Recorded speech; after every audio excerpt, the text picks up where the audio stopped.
Hi, it's TK with the Weekly Words of Encouragement. We're currently exploring the parables of Jesus. For this installment, we will discuss the parable of the rich fool and the parable of the rich man and Lazarus. Both parables address our attitude towards money and wealth. Let's start with the parable of the rich fool, recorded in Luke chapter 12, verses 13 through 21. As Jesus was teaching, a man in the crowd said to him, "Teacher, please tell my brother to divide our father's estate with me." In response, Jesus offered these wise words: "Beware, guard against every kind of greed. Life is not measured by how much you own." Then Jesus told a parable to further illustrate this point. A rich man had a fertile farm that produced fine crops. He said to himself, "What should I do? I don't have room for all my crops." Then he said, "I know, I'll tear down my barns and build bigger ones. Then I'll have room enough to store all my wheat and other goods. And I'll sit back and say to myself, 'My friend, you have enough stored away for years to come. Now take it easy, eat, drink, and be merry.' But God said to him, 'You fool, you will die this very night.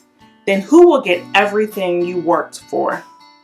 Yes, a person is a fool to store up earthly wealth, but not have a rich relationship with God." This powerful parable offers us an opportunity to reflect on our own lives. Are we trusting in riches, like that rich fool? Are we focused on accumulating wealth?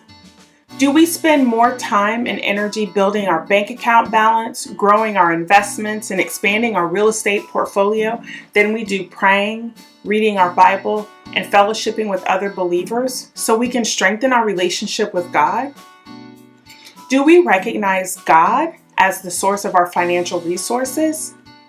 Do we bless others with our wealth?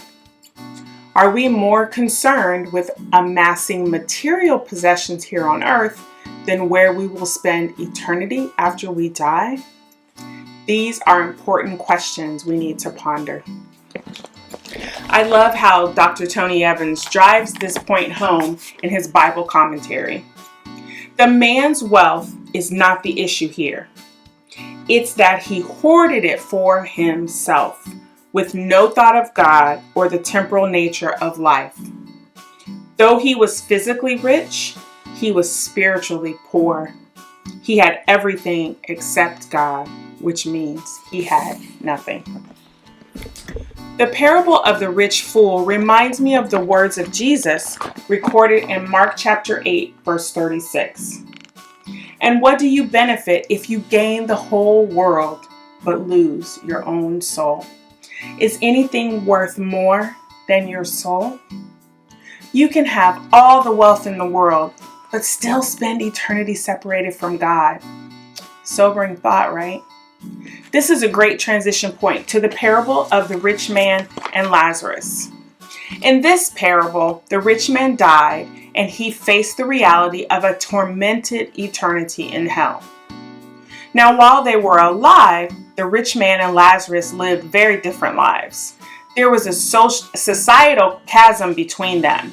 The rich man, who was not named in the parable, lived in luxury, while Lazarus was a poor beggar who lived in abject poverty.